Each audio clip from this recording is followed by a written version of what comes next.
episode number 321 of the Wholesome Fertility Podcast. On today's episode of the Wholesome Fertility Podcast, I am really excited to have one of my patients that I work with. Her name is Sarah. She has a very inspiring story, and she was excited to actually come on the podcast and share her story because she knows that had she heard somebody talking about this exact story when she was going through the fertility journey, she would have gained a lot of hope from it. So I am very excited for you guys to listen in. And if you are on the fertility journey, you do not want to miss this episode. Welcome to the Wholesome Fertility Podcast. I'm Michelle, a fertility acupuncturist here to provide you with resources on how to create a wholesome approach to your fertility journey.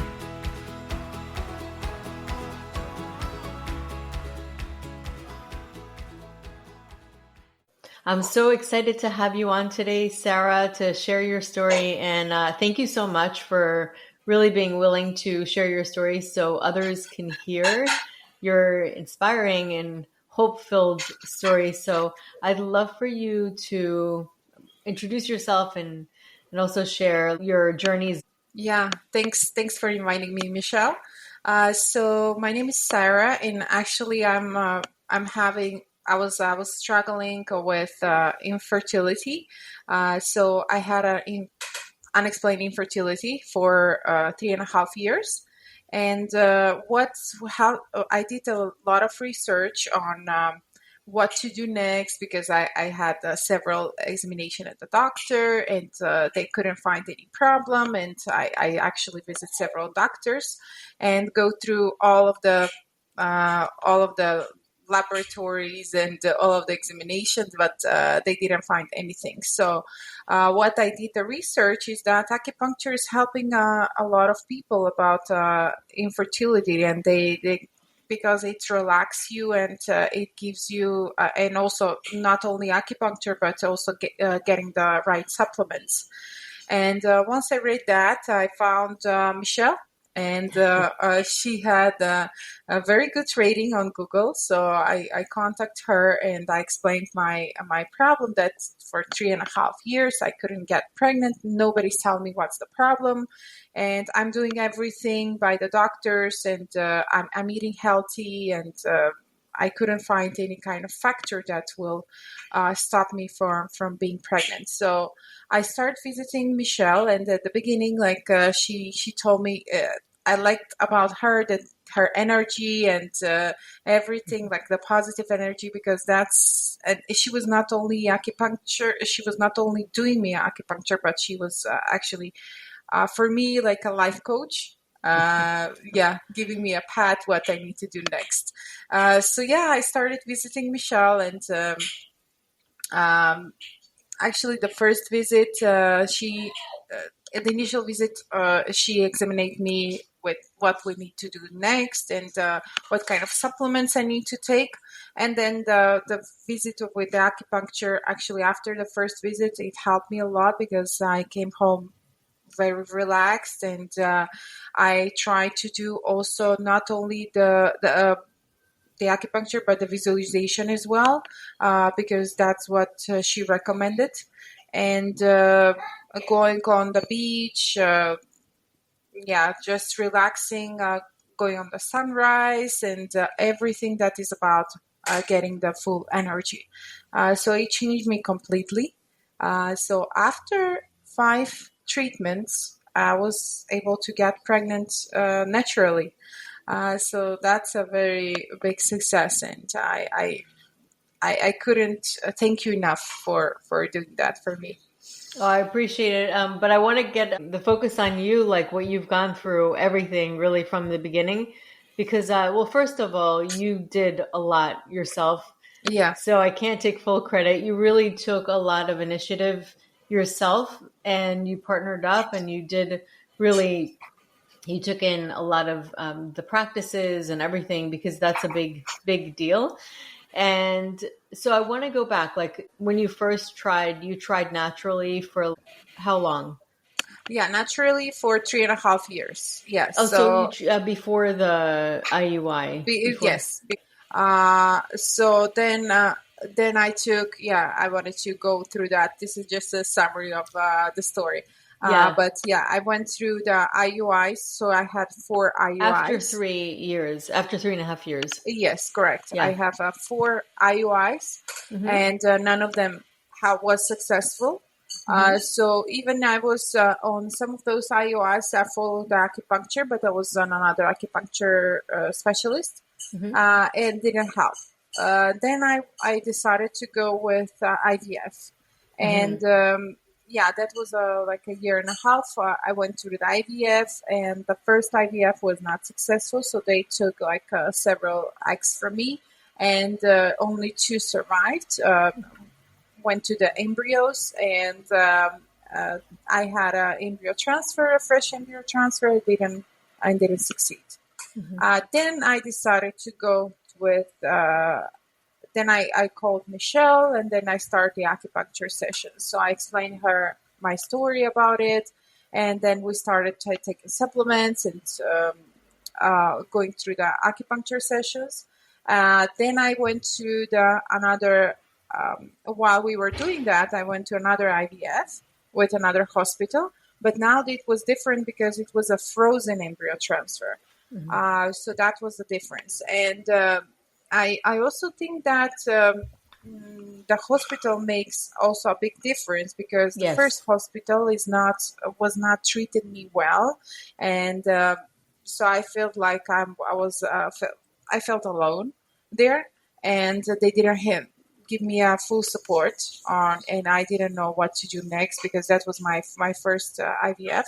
And then I decided to go with another hospital, which was totally different. And that experience is like they give you a full support, they explain you through the procedure, Yeah. walk you through that, and also they recommended that it's really good to go through acupuncture together with IVF.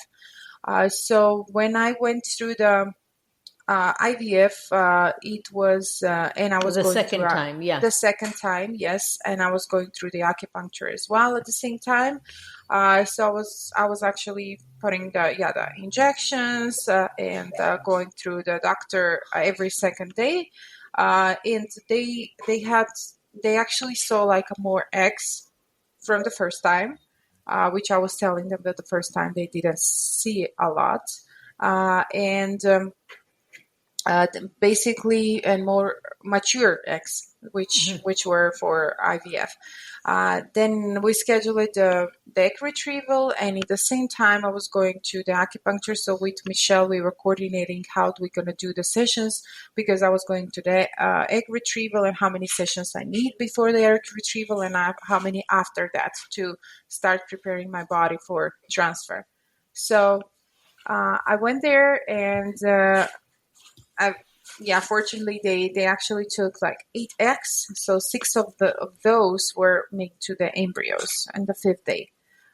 So that's a big success, like 80% of the eggs, and so I actually relaxed myself after that, and we were thinking about when to do the embryo transfer, and I still were going to the acupuncture sessions, and then Michelle actually put me on another protocol with another supplements for the to prepare my body for the frozen embryo transfer.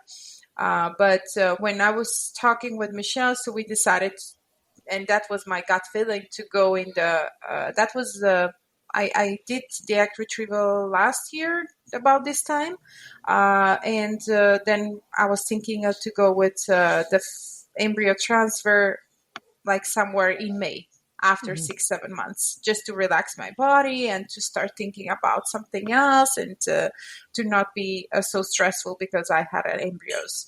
And Eventually, after a month, I got pregnant naturally, which I didn't know. That Surprise. was that was after. So after I got after we got a menstrual cycle of the IVF, then the next cycle I didn't get, so I was pregnant. And so eventually that helped me a lot. But never, I, I said to myself, I will never give up. So I will just continue going through the process and whatever it takes. So I know that someday will eventually come. We don't know when, but yeah, Yes. just don't give up and go through the process. Yeah, if I was thinking that if this didn't work, the second IVF, I will go to another one. Yeah. And there is everyone should be brave about it, because at the end of the day, you will see. Now you probably hearing her crying, Yes. but yeah, that's what it matters the most. Yes, yeah, for sure.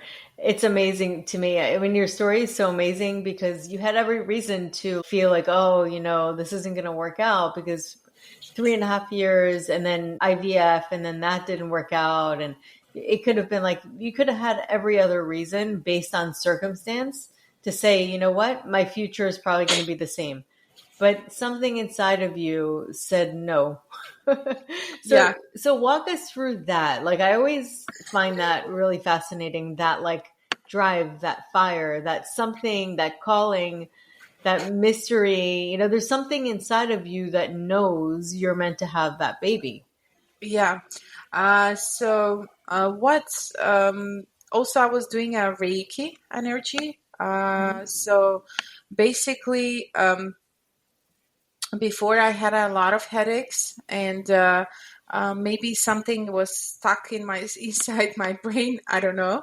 But once I start doing all of this acupuncture, Reiki, and supplements, and my head tried to be more calm, and I should, yeah, like I don't know how to explain. Like I was not so stressful, and I didn't feel the migraines. But what actually told me that I should never stop is actually I got some. I'm sorry about this. That's For the okay. baby crying. Uh, I, I I I got some message from God that once I actually I was dreaming about it, and I got some message that I should never give up, and like one man showed me under my dreams, like it gave me an energy, and Hmm. it was giving me an energy. So also what's that was one thing, and what and also I didn't stop because the first time when I did the IVF and it was not successful, that's when this happened. And I after 2 months I actually get the second IVF. I didn't want to wait. Hmm. So everyone was telling me, no, please stop, like wait for your body to recover. No, I didn't listen. So my gut feeling was telling me, no, you should going forward. Yeah. Um, and that time, uh, I was afraid about the biological years and about the time. Hmm. Maybe that's why I was rushing it. But yeah, eventually I was then back then 33 when I got Yeah. pregnant. But yeah, something inside me was telling me, no, you should not give up. Like just continue forward. Well, walk us through that dream because it's fascinating.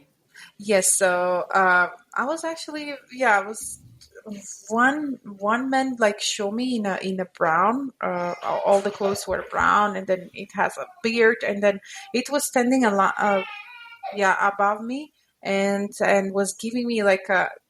Oh, this happened actually after I got disappointed from the first IVF, and it actually put it the arms like this and gave me an energy, and I started crying at that time. So I didn't know what is this about. But it was so weird that that happened after I got disappointed from my IVF, and that was like a one thing that I started thinking about it. I should not give up. I just need to Hmm. continue, and um, uh, because I was actually so frustrated because the doctors didn't tell me anything, Hmm. and I wanted to find some answer, and that's Yes. why I did a lot of research, um, reading about, and it's very good that and that's why I wanted to share the story with everyone, because if I if I was on that on the other side, like if someone else will share a story with me, that will be helpful for me a lot, because I did everything by myself. Nobody told Yeah. me what I need to do. But that's a big relief that you can listen from someone's story and actually yeah, give you some light in that adventure that you have. Yeah, for sure. I mean, hearing that story, I think what happens when people really hear stories, and the reason why I find stories to be so powerful is number one, especially when they're relatable, because when they're relatable and you're struggling and you're seeing that the journey wasn't necessarily easy for the person's story, but then you see there's a possibility despite that of an ending that you feel really aligned with, that is really your calling. That's the ending that you're desiring the most at the Yeah, deepest level. And that's what really hope is. That's what faith is believing in something and seeing the possibility of it before it's proven to you, before it's being shown. And then you're getting glimpses, and you know somewhere in your soul that there's something there. You do feel like something bigger. And that's one of the reasons why, especially with this, one of the things that I ask often anybody I work with, clients, whether it's online or in person, I often ask, do you have a spiritual connection? Do you have some kind of spiritual practice or some kind of like emotional something? Because I think it's really important for people to believe yeah, in something greater than themselves, especially when they're going through a journey like this.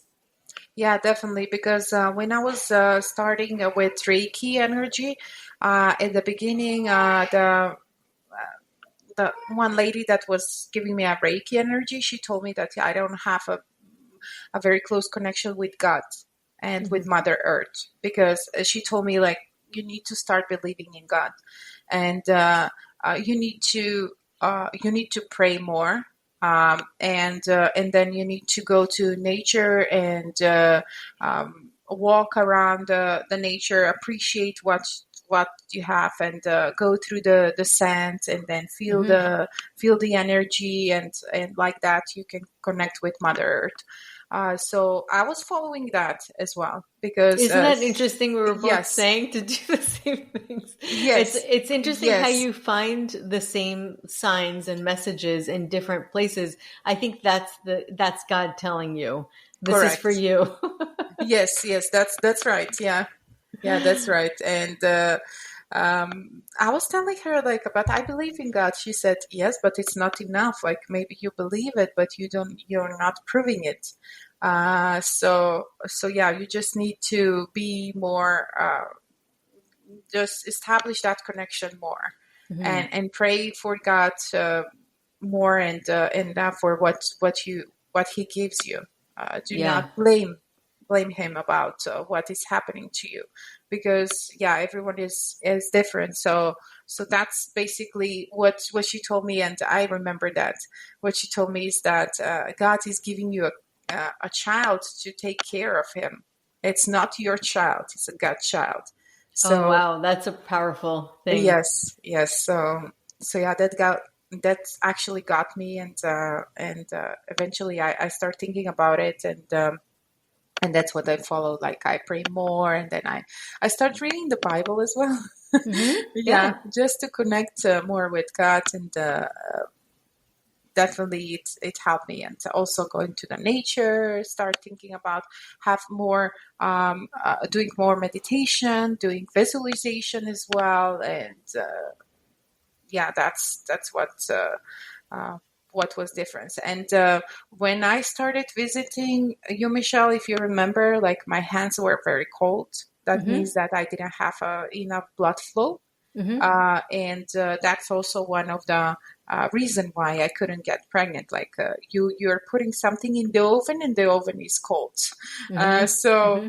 Yeah. so yeah, and once you start giving me those supplements and pointing me on the right direction, like what I need to do, visualization, and then going to the nature, going to the beach more often, going to the sunrise, that actually I now my hands are never cold.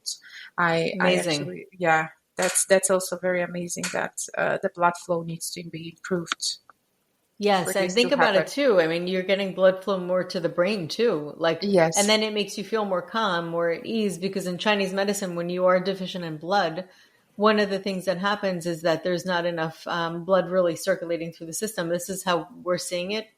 In Western medicine, I guess you can kind of compare it to like anemia. That's all the way to the extreme where you're able to really measure it. But what happens is when there's not enough nourishment from the blood and it's not able to get to the extremities, it's not able to get to the womb. I mean, it gets there, but it's not sufficient enough Yeah. as much as what's needed. Then it pretty much carries all the nutrients, it carries oxygen, it carries a lot of life force too. And when you don't have enough of that, what that can cause is actually anxiety Right. or stress. Why? Because when the body's not getting what it needs, it gets stressed. You feel that when you're hungry. Like your body communicates with you through emotions when it doesn't get enough of what it needs. If you're tired, what happens? You get cranky. Your body's like telling you, like I'm not feeling good like this. And we think it's just us and it's all on our shoulders, but it's actually also a physiological response. Yeah. So I think that it's really looking at the whole. And so you're coming, and what I always say is that it's your body that's actually healing itself. I'm just taking, the goods, and we're kind of giving you direction and giving you like a situation where your body's able to get to a place where it's able to do its job. It has all the resources. It's able to feel stronger so that it can it's almost like when you take a car and the battery dies, you leave the lights on. This is back in the Yeah. day. Now it like automatically shuts off, thank God. But, but they used to be like that. And then what do? You actually, you don't replace the battery. You just take cords or plugs Yeah. and you connect to another battery that's running, and then you just kind of rev it up, you restart it, and then it goes on its own. It doesn't need anything else. And so it's kind of like that. Sometimes we just need to remind the body and kind of get it back into that flow. But connecting with nature is also incredible because nature has it basically has the coding of everything. It has the coding of the intelligence of God. It has the coding. This is why, and it's also such a strong force that automatically it's just like one wave and then the ocean will take over the wave. Yeah. So when we're one wave, we're a little part of nature, but when we connect with nature, that big vast force, it's going to automatically pull us in to the normal rhythms. And this is how we connect to ourselves, we connect to the universe, God, and also really ourselves, and everything starts to regulate and come back to itself. And I think one of the biggest things too with the fertility journey is that it's very easy to become detached from yourself, especially when you're going to certain physicians that are not listening to you. You're Yeah. feeling unheard. It causes emotions of frustration. So those are the things that I commonly see happen. Yeah. That's true. That's Yeah. true. But yeah, and my advice is like, if that happens, it just try to find another hospital and continue the journey there, because it's not every hospital is the same. Um, and also the difference is that what I saw as a difference and what I did as a research is that fresh embryo transfer has less successful rates than frozen embryo transfer. So wait for the body to recover and then do the transfer. Um, so that's also one of the facts that I found. Yeah, I think definitely what you were saying about switching doctors, that can make a huge, huge Difference. impact. I've Yeah. seen it happen so many times. I can't even tell you how many times people go. It's not just. I think it's more that it's a lot of the energy too. It's not just the protocol. I think Yes. it's the energy of the person you're working with, and they have to believe in you. They have to believe in your process. And they also have to be like, aligned with you, and you have to be aligned with them. I think that makes a really big difference. Yeah, yeah, definitely. When I first met you, I don't know if you remember this or not. I remember thinking, I just like, I knew that you went through this for many years. And again, you can kind of go back and say, okay, well, since it hasn't happened, it might be a difficult case. I wasn't too worried about you. I don't know if you remember that or not. And I didn't know how to say it because sometimes you just have a feeling when you're working with people. And you also have, it's a fine line. I don't want to give you false hope either. I have to kind of like stay neutral sometimes, Hmm. but I really wasn't worried about you. I knew you were going to like, I just had a feeling you were going to be able to do this just once things got tweaked a little bit. Yeah, yeah. Uh, yeah, you told me that after I got pregnant. Yeah, so I Yeah, remember. I wasn't too worried. I was like, I think you're going to be fine. But again, you have to be very careful on how you say it, because you don't want to say something that's going to cause people to feel like give them a promise kind of thing. You don't want to do Yeah. that. You want to give hope without like giving a guarantee. When you're talking about believing in God and really connecting, there was a woman that was on my podcast. Her name was Dr. Lisa Miller, probably hands down one of the best interviews that I had. And she wrote a book called The Awakened Brain. And she actually researches spirituality and the brain and how the brain responds to spirituality. And they're finding a lot of amazing things. One of them is that they actually find almost like a quantum entanglement, like when a healer is in one room doing an MRI, and then the healee that they're thinking about is in a completely different building, also doing an MRI. They'll notice that when one prays for the other one responds at the exact same time. So there's Wow. an immediate response, which to me just shows how important visualization works and intention. And when Hmm. you were talking about visualization and putting that intention towards your pregnancy and how powerful that is, it's like you have the power, you have the tools, but it's kind of like sitting there not necessarily used until you realize, oh, maybe this is something that can actually make an impact. And then you start using it, and it's a tool. It's actually a hands down one of the most powerful tools that we have as humans, but we don't use it because we don't really believe in it or we don't think it exists. It's almost like sitting in the background. And I, by Yeah. meaning I'm talking about in general, like Yeah. we all don't really know how much power we have. Another thing that she found is that if you believe in a higher power, you're less likely to be depressed. It actually protects your brain from depression, and they see changes in the brain based on that. So to me, that like tells you that we're actually wired for this. Yeah. It's pretty Yeah, that's fascinating. yeah, that's pretty cool that you can just do a lot of things with your brain. And I was doing the visualization usually before I go to sleep, and I'll just put some music there and like meditation for the meditating music, and then just doing a visualization like how the blood flow goes from the head and goes through the uterus and then goes um, through the eggs and then goes down to your body, and so like those kind of visualization. And Amazing. yeah, it was amazing like how I felt.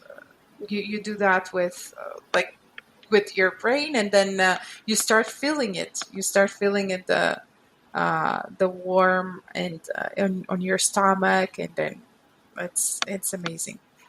That's really cool. That's actually pretty amazing that you actually felt something from that. Yes, yeah, yeah, and that's Because it, then I start doing that every single night. Like I didn't believe, yeah, as you said, nobody believes that can do some a big difference.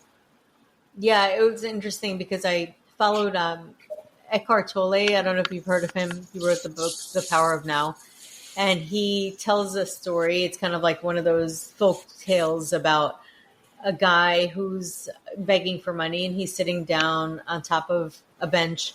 And so one of the people came up to him and said, you're sitting on a treasure. And he like sat and he opened the box that he just never opened. He just used it for a seat and noticed that he had a treasure in there of lots of money and gems that were worth a lot of money. So it's kind of like us and the treasure that we have within us that we don't even use because we don't realize we have. And it's really amazing that you did this at night, because you know that the most powerful times to do any kind of visualization or any suggestion into our subconscious mind, where the windows open up. So this is like the yin and the yang, that we have rhythms throughout the day, and the rhythms when that subconscious mind opens up is typically first thing in the morning when we first wake up, and late at night before we go to sleep. And that's the best time to really get into the psyche, if you could do that without fully falling asleep. Let's see. Yeah. Interesting, right? Yeah, it's very interesting. Well, this was amazing. And Sarah, thank you so much for sharing your story, coming on here. And I really loved the fact that you talked specific details, like about your visualization and how you connected with your spirituality and how that's helped you, because I think that those things are super powerful and really important and often overlooked. And also, I love the fact that you were talking about listening to your intuition and changing doctors and changing courses, because it can make a huge difference. Yeah. And I know that a lot of people listening are going to really benefit from that. Yeah, definitely. And thank you so much for inviting me, because I want to share my story, and hopefully I can help someone else, and which is going through this process. I know it's tough and it's not an easy process, but never give up. Just continue, and eventually you will have results. Just a matter of time. Yeah, so thank you so much for coming on. It was really a pleasure, and thank you so much for opening your heart and telling us your story. Thank you. Thank you so much, Michelle, for inviting me. So that concludes today's episode. You can find all of the links mentioned on the episode notes. If you're enjoying these episodes, please take a moment to share and leave a review. Reviews mean everything to podcasters, and I really enjoy hearing from my listeners. You can also find me on my website at www.thewholesomelotus.com or email me at info@thewholesomelotus.com. I love hearing from my listeners.